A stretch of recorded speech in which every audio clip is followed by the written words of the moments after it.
Halo semuanya, selamat datang di Dari Zaman Batu Hingga Digital. Kebayang gak sih, dulu manusia kalau ngomong sama tetangganya itu cuma coret-coret di gua. Sekarang dengan satu klik HP, semua orang di dunia bisa tahu pikiran kita. Jujur nggak kebayang banget sih, dan bener banget perjalanan komunikasi ini panjang banget dari awalnya menggunakan asap api unggun, surat kabar, radio, sampai media sosial. Umat manusia benar-benar pernah menggunakan segala cara untuk dapat berkomunikasi dengan satu sama lain. Nah, hari ini kita bakal naik mesin waktu dan jalan-jalan ke masa lalu untuk melihat seperti apa sih komunikasi dari zaman ke zaman khususnya di Indonesia ya teman-teman. Nah, benar banget. Dari penggunaan bahasa isyarat menuju ke revolusi industri sampai era digital yang dimana semua orang bisa menjadi jurnalis. Siapkah kalian? Yuk kita mulai petualangan ini. Kalau kita kembali ke zaman purba, manusia masih menggunakan cara komunikasi yang sangat sederhana dan bergantung dengan alam. Mulai dari bahasa isyarat, ekspresi wajah, dan juga coretan-coretan di gua. Inilah cara manusia purba menyampaikan petualangan berburu, cara bertahan hidup, dan juga kepercayaan kepada kelompoknya. Menariknya, di era ini komunikasi nggak bisa dipisahkan dari kebersamaan karena pesan hanya bisa dipahami oleh orang-orang yang berada di tempat dan ruang yang sama. Sehingga kemungkinan komunikasi berfungsi menjadi solidaritas, membangun identitas kelompok, dan memastikan pengetahuan tidak hilang begitu saja. Bayangin aja deh, kita pakai bahasa isyarat sama orang di zaman kuno, pasti kita bakal sama-sama bingung.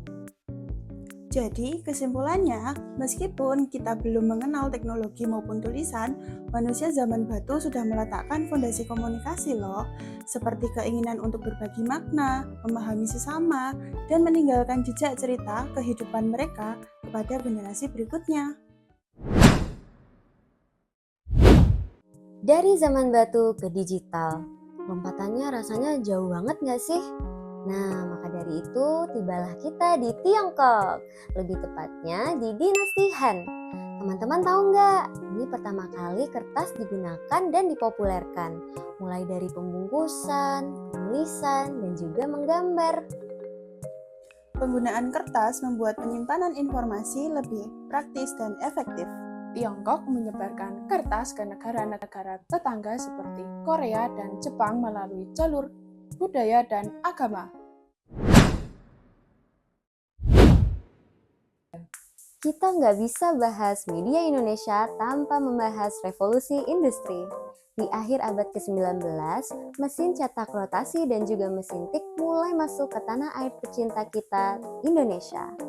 Ini adalah game changer teman-teman, karena produksi berita yang dulunya pelan banget, sekarang menjadi industri massal yang cepat dan tentunya murah.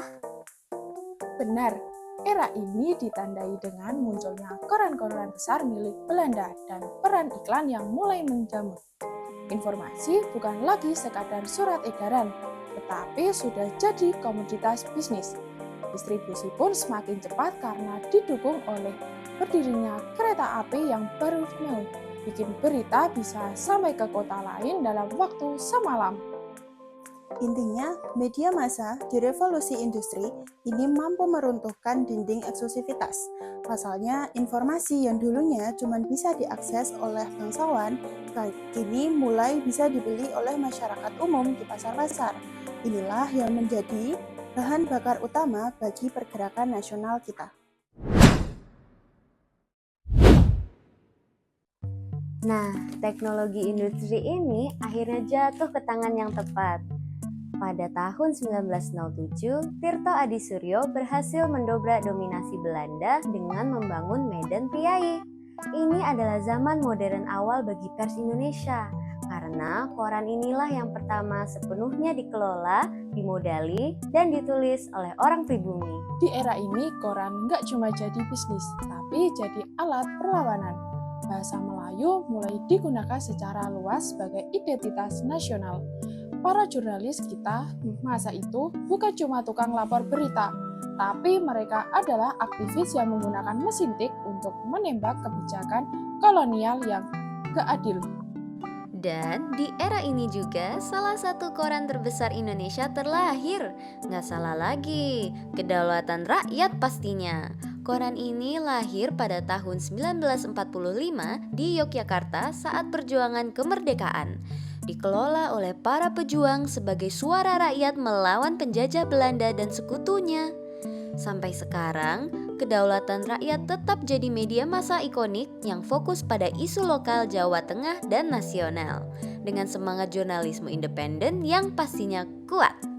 Zaman modern awal ini membuktikan kalau media juga punya kekuatan untuk membentuk opini publik. Melalui tulisan-tulisan tajam yang ada di koran, kesadaran sebagai satu bangsa mulai tumbuh di hati rakyat, yang akhirnya menjadi fondasi kuat menuju kemerdekaan Indonesia.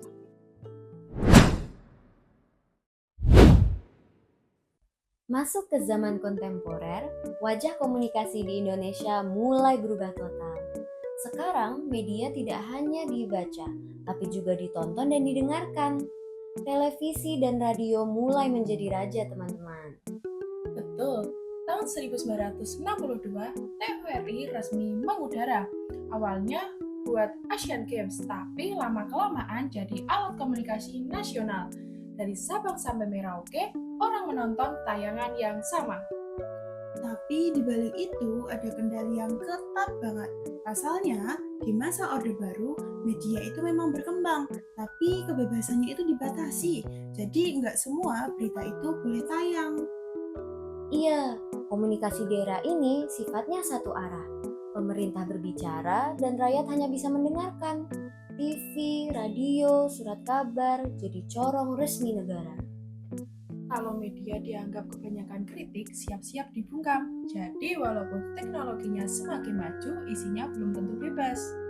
Tapi tetap nggak bisa dipungkiri loh, media elektronik di era kontemporer berhasil menyatukan imajinasi bangsa. Orang desa maupun orang kota punya referensi informasi yang sama. Nah, singkatnya, zaman kontemporer ini adalah sebuah paradoks. Teknologi semakin canggih, tapi ruang bicara kami semakin sempit. Dan boom, masuklah kita ke era digital. Internet datang dan langsung merobohkan semua yang sudah kita bahas tadi.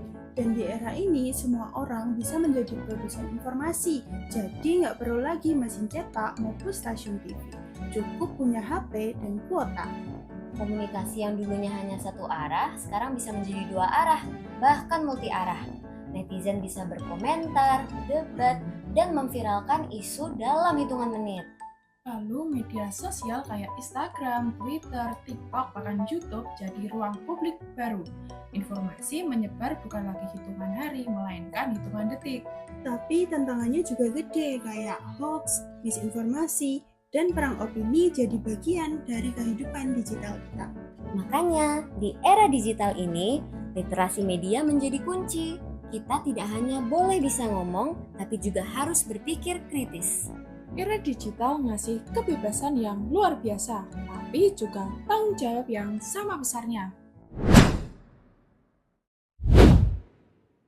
Wah, perjalanan komunikasi kita dari zaman batu sampai zaman digital memang luar biasa ya teman-teman. Dari gambar-gambar di goa sampai ledakan kebebasan di media sosial. Tapi ingat, setiap era punya pelajaran. Teknologi bikin cepat, tapi tanggung jawab kita yang bikin bermakna. Jangan coba nyebar info, tapi verifikasi dulu biar nggak jadi hoax. Komunikasi terus berevolusi, dan kita menjadi bagian darinya. Terima kasih sudah ngikutin perjalanan ini. Sampai jumpa di topik seru berikutnya. Jangan lupa like, subscribe, dan komen. Salam literasi!